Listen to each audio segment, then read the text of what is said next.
Dr. Evelyn Carter was never the typical scientist.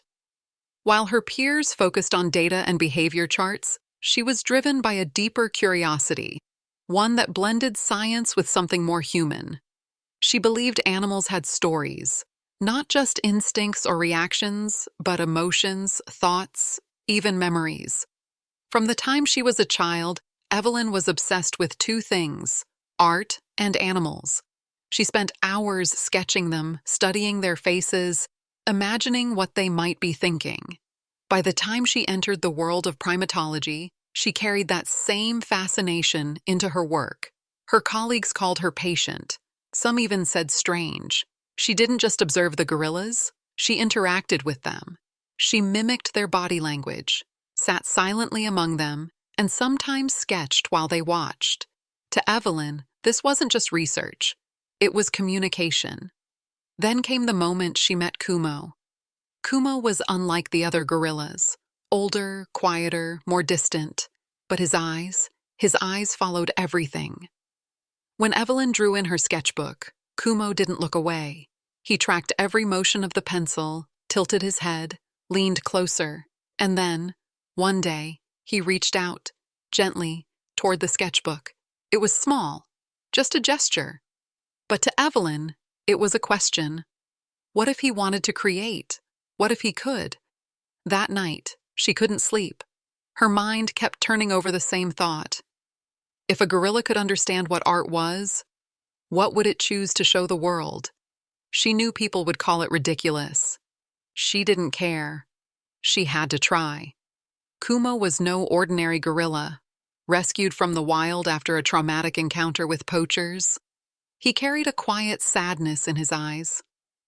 At the research center, he was often withdrawn, keeping to himself and observing the world from a distance.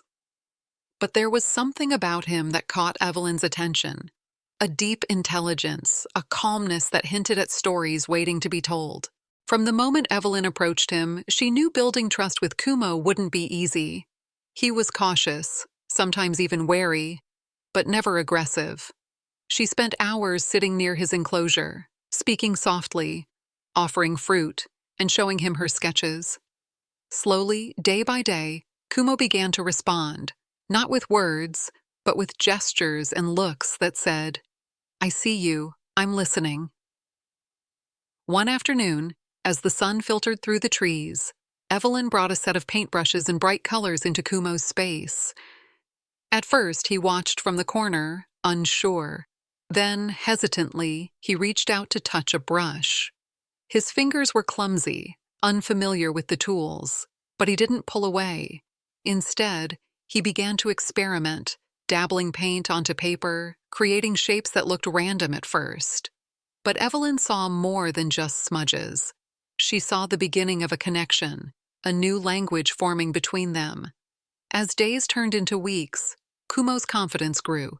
He started to choose colors, press harder or softer, even pause to examine his work.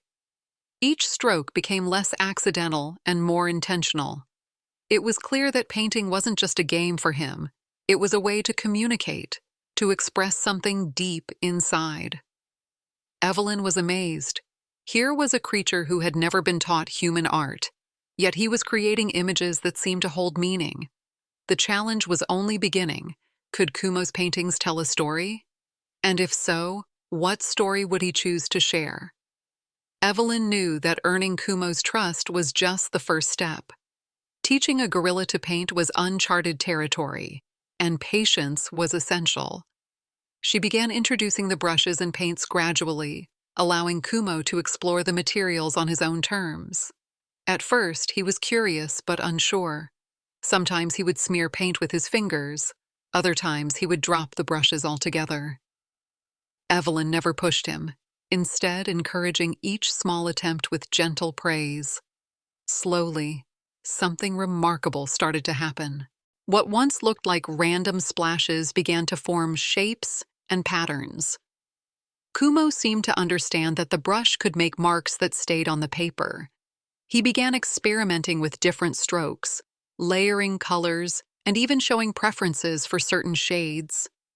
Evelyn noticed how he would sometimes pause, watching the drying paint, as if reflecting on what he had just created. One day, after weeks of these tentative efforts, Kumo picked up the brush with surprising steadiness and painted a shape that caught Evelyn's breath, a rough outline of a tree with broad branches and roots. It was simple, but unmistakably intentional. Then, beside it, he added a smaller figure, one that looked like a gorilla sitting beneath the tree. Evelyn's heart raced. Could this be more than coincidence? Was Kumo trying to tell a story through his painting? She reached out to animal cognition experts, eager to understand what these images might mean. Over time, more paintings followed, each filled with symbols and scenes that seemed to reveal pieces of Kumo's memories. There were depictions of other gorillas, open spaces, and even dark shapes that looked like cages or shadows.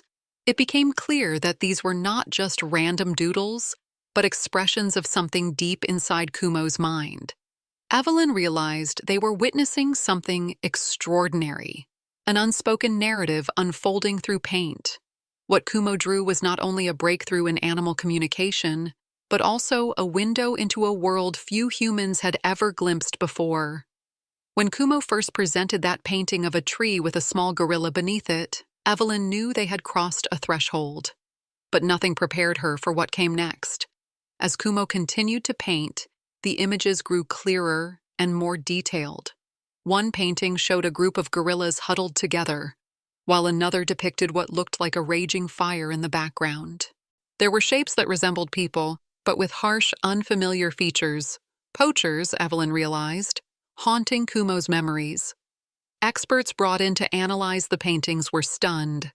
They saw in Kumo's art something rare, a glimpse into his life before captivity. The paintings told a story of loss, fear, and resilience. Kumo wasn't just experimenting with colors, he was communicating his experience through images. News of Kumo's artwork spread quickly.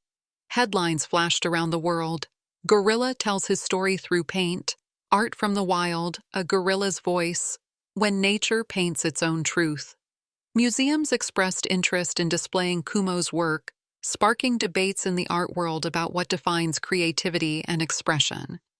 The public was captivated not just by the novelty, but by the emotional power of the paintings. People saw in Kumo's art a reflection of suffering and hope, something profoundly moving that crossed the barrier between species. Suddenly, the idea that animals could communicate complex emotions was no longer just a theory. It was real and undeniable. Evelyn watched as Kumo's paintings became more than art. They became a symbol of a voice long unheard, finally given form and color. What Kumo drew didn't just change how we see gorillas. It challenged how we understand intelligence, memory, and the very essence of communication itself. The reaction to Kumo's paintings was unlike anything Evelyn had anticipated. Scientists from around the world debated fiercely. Was this genuine expression, or just random patterns interpreted through human eyes? Some argued that gorillas couldn't truly understand art the way humans do, while others believed Kumo had tapped into a deeper level of awareness. Beyond the scientific community, Kumo's paintings sparked a much bigger conversation. People began to question how we treat animals, especially those like gorillas who share so much of our genetic makeup. If a gorilla could convey pain, memory, and emotion through art, what did that mean for captivity, conservation, and animal rights? Advocates used Kumo's story to push for stronger protections for endangered species and better conditions in sanctuaries and zoos. Donations poured in to support gorilla habitats and rescue efforts. The public, moved by the raw honesty in Kumo's paintings, felt a renewed urgency to act. The emotional impact was undeniable. Kumo's art broke down barriers, helping people connect with animals in a way words never could.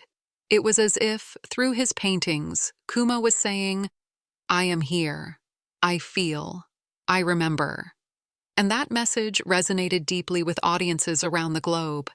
Evelyn realized that what began as a simple experiment had become a powerful movement. Kumo's art wasn't just about paint on paper. It was about giving a voice to those who cannot speak and reminding humanity that empathy can take many forms. Years have passed since Kumo first picked up a paintbrush, and both he and Evelyn have continued their extraordinary journey together.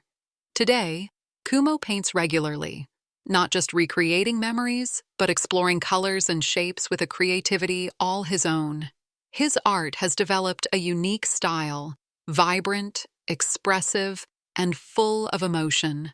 Evelyn remains dedicated to her work, traveling the world to share Kumo's story and advocate for the protection of gorillas and other endangered animals. Their partnership has inspired a new way of thinking about animal intelligence and communication, challenging old assumptions and opening doors for further research. Kumo's paintings have become more than just artworks. They are symbols of hope and connection. Exhibited in galleries and museums, they remind us that the line between human and animal experience is thinner than we once believed. Through his art, Kumo speaks to us, bridging a gap that words alone cannot cross. This remarkable story has sparked a cultural shift. People everywhere are beginning to see animals not just as creatures to observe, but as beings with feelings, memories, and voices worth listening to. Kumo's legacy is a powerful reminder. Sometimes all it takes is a brush and a little faith to uncover a soul waiting to be heard. And so, Evelyn and Kumo continue to paint a future where understanding and compassion lead the way, showing us that communication can take many forms and that every voice matters, no matter how unexpected it may be.